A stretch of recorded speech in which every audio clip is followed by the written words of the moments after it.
everybody. I hope you are having as much fun as I am, and you are just ready to have a fantastic 30 minutes or less of some aiming for access.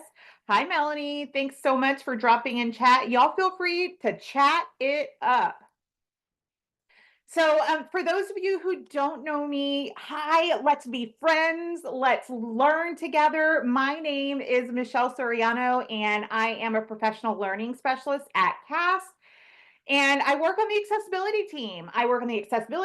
I get to support our sites project. I support CAST across the different realms of it. And I'm just so thrilled to have fun while we learn and share information. I see a lot of great friends in chat, so yay!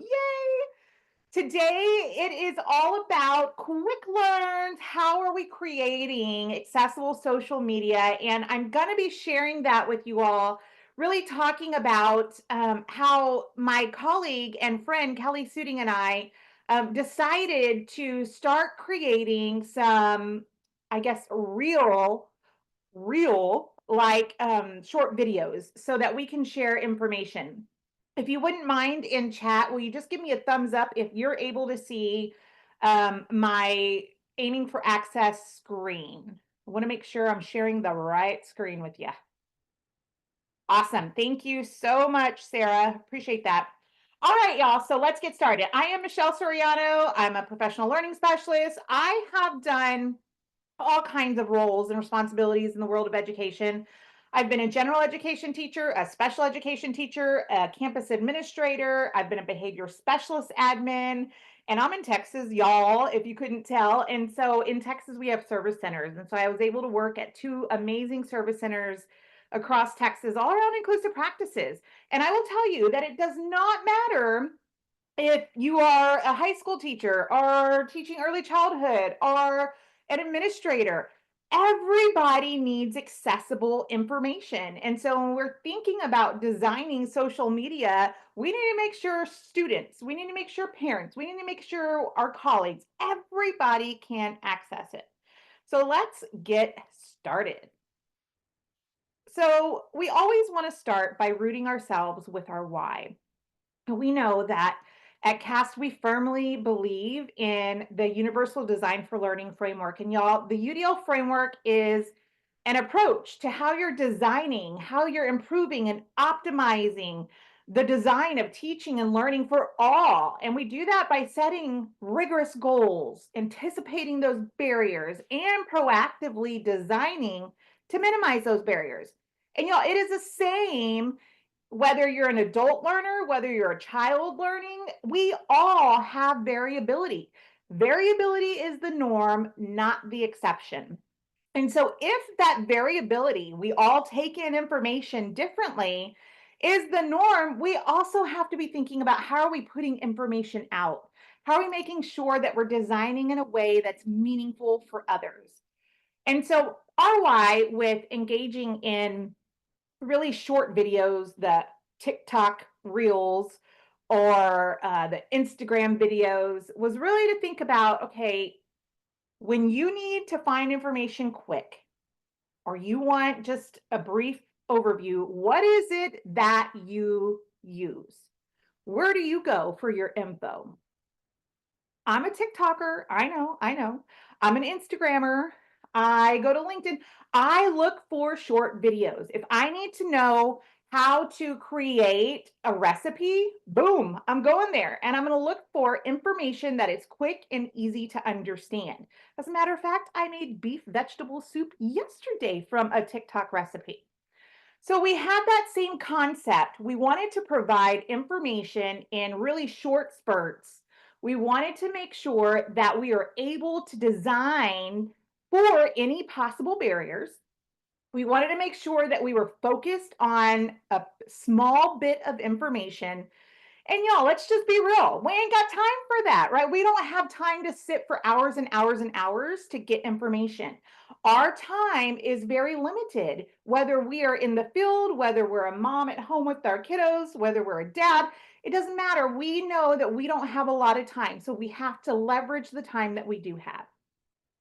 So our goal was to really think about how we can break down hard concepts, language, knowledge in the world of education. And I don't know about you, but sometimes I will go to a website or sometimes I'll read a book or a paper and I sit there and I say, say what?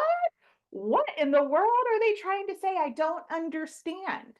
But when we present information with multiple representations and we use different modalities, we're allowing people to relate to that information. So we thought about what are some frequent questions that we either hear or that we ourselves have that we want to answer. And that's really what we used and leveraged to help make these videos. And we called them quick learns. They're quick learning for access. And so you can find these videos. There's probably about 25 to 30 videos right now. We are in the midst of making more, but you can find them on any social media platform. You can find them on TikTok if you're a TikToker. You can find them on Instagram. You can find them on LinkedIn. And I have all of these links really identified in the slide deck, which you will receive once this recording is over. You will be sent this via email. But you can find it on Facebook. We have it on Blue Sky. And here recently, we have had so many requests for, hey, can y'all put those on YouTube because we want to use some of these in our professional learning. So now you have them available on YouTube as well. But we're going to just kind of dip our toes in and explore these quick learns so that you get really a feel of how are they designing them, how are they accessible, what intentional design pieces were embedded. So the first one, let's see if it'll let me go here. And if not, that's okay. I've pulled up one right here. So here is our TikTok account. And I'll just, hey y'all, hey, Michelle Soriano here. And today we're gonna talk a little bit about accommodations versus modifications. Now to set that foundation, an accommodation is not equivalent to accessibility, but it is part of designing for accessible environments because it provides access. Now, the way I always remember the difference between accommodation and modification is I use a little chant. So try it with me. I make an A, say accommodation, access, accommodation, access, modification, would, modification, would. An accommodation is a straight line access to what it is I'm teaching every individual in that classroom. I am providing them something. I'm giving them their glasses to use. I'm giving them a highlighter. I'm providing them with a graphic organizer. I'm giving them extra time, right? I'm providing them with a tool and a resource that they need in order to learn what I'm teaching. Modification, what? That changes the what the expectation is, what the standard is. I'm no longer teaching that standard to the same specificity that I am every other individual in that classroom. It changes what the goal is. So if I'm changing the what, that's a modification and that's only allowable for students if they have it identified in their IEP. Y'all, an accommodation, that is a straight line. I'm not changing anything. They're still getting the same info. So although it might be a requirement for those who have it identified in a plan, be it IEP. All right, I want to just kind of hop over to another one because I want us to be able to see some trends within these. Hey friends, I'm Kelly Suning. And I'm Michelle Soriano. Let's quick learn and dig into the WCAG 2.1 guidelines. Hey Kelly, did you know about this cool web guideline that focuses on orientation? No, what's that all about? It's one of the success criteria that's identified in WCAG 2.1 AA. It's all about making sure the content can switch between portrait and landscape without losing any information or structure. Oh, so like if I turn my phone sideways, everything still looks good? Exactly. It works both ways. That's awesome, but why is it so important? Great question.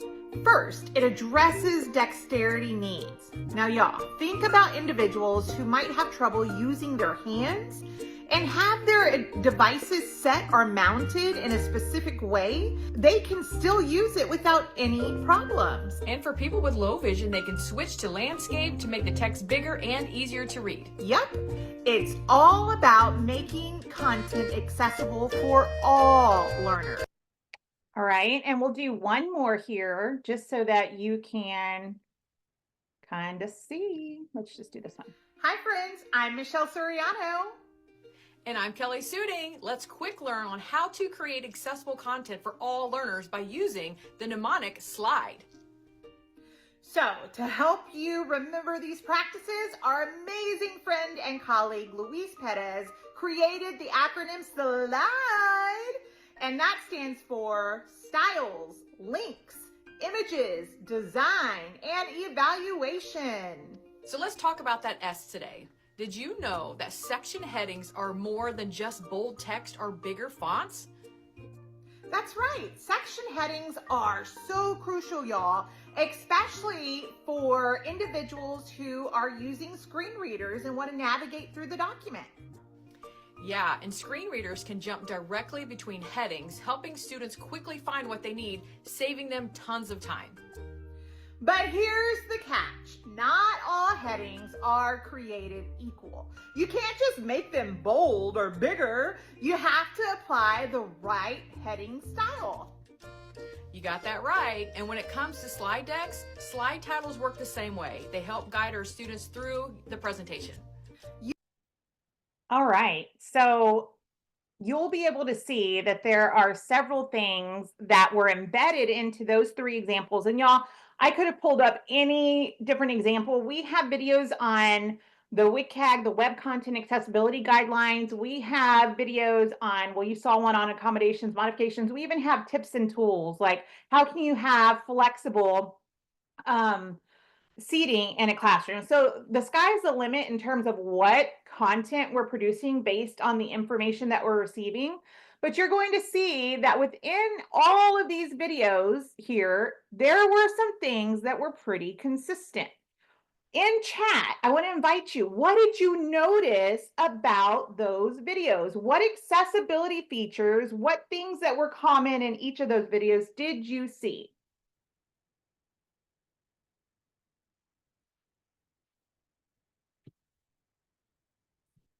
We see captions, the text at the bottom, absolutely.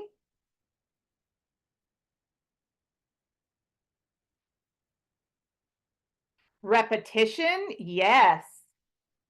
Y'all kiss your brains. Fantastic.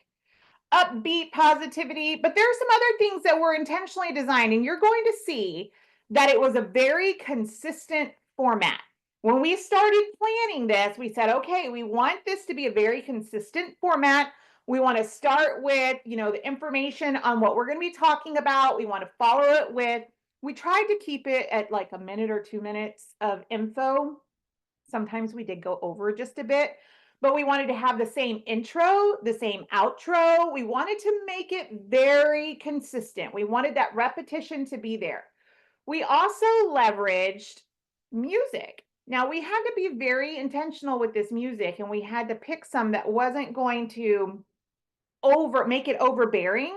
And you know what? Sometimes that could still be overbearing for individuals. We tried to kind of keep it really low, but it helped with that engagement piece. We had quick transitions. We had our visual text on what the content was going to be over. I see in chat that it was good pacing that y'all noticed, tried to keep the people engaged. The key concepts that were shared were verbal and in text, absolutely. And we use captions. Y'all, we have to make sure that when we are presenting video, we have captions. When we are presenting images, that we have alt text on there. And so I also see Luis. Y'all, Luis is our star for slide. In the chat, he said the fact that you're sharing on multiple platforms itself is a great practice. Absolutely. I could say TikTok, and many people don't use TikTok. Actually, did you know that many platforms won't let you upload a video if it has a watermark logo from another platform? And so we're going to talk through that here in just a bit as well. So the more we share in different modalities, different platforms, different representation allows more audience members to get the information, right? Because that's the goal, is just to share information.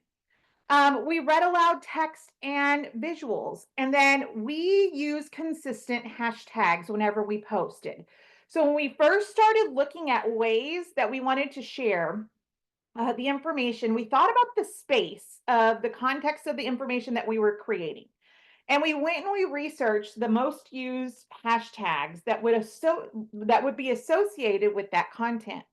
And then we use them throughout all of our videos so that it's constantly being also linked if anybody's searching for a specific hashtag. Now, how did we do that? And I will tell you, this was an idea that we were just like, let's just do it. Let's just put it out there. And when we first started, um, I do better without scripts. My partner, she said, maybe there's some topics that we might need scripts. And she was absolutely right. And so as we were going through, we decided the best way to tackle this was to outline key talking points. What were the key pieces that we wanted to make sure that we were getting across in our short video? Then we drafted a script. So we would draft a script in the event that we needed it. And when we first started recording, you'll notice that some of the videos at the very beginning, we are actually in the same room. And then we said, hey, this is really cool. We want to learn how we can do it when we're both at our own home offices. So then we started jumping onto Zoom and recording together and then editing those videos. But then we said, hey, let's be smarter, not work harder about this. We said we don't have to even be on the same Zoom. We just have to record videos on our own devices and then upload them to a common space to where we can bring them together and edit them. And that's what we did. And y'all, we can create a video probably within 15 minutes of editing. And so they are very quick now that we've got a routine down and we are able to, it's just really making the time to record it. And obviously outlining the key components and the concepts that we want to talk about. We assign roles. So as we're going through that transcript and that script that we're going to be reading, we say, okay, who's going to be talking about what so that it's really ease and we're not fighting over the mic per se. And then we record it. And then when we edited them, we decided to use a CapCut video editor. And let me see if I can pull it up on my screen here. So CapCut is just an editing software, and y'all, it allows you to, here's my CapCut that you can see. It allows you to record, pull in your multiple videos. So here's a video that I was doing on my own. It was about a review of a mug that I ordered. Okay. And so if I would go into import, you will see that I brought in about 12 different video clips and I just uploaded them to CapCut and then I can pull them down here in the order in which I recorded it. That allows me then to trim it. I can delete things. I can zoom in to see when I'm speaking and when I'm not.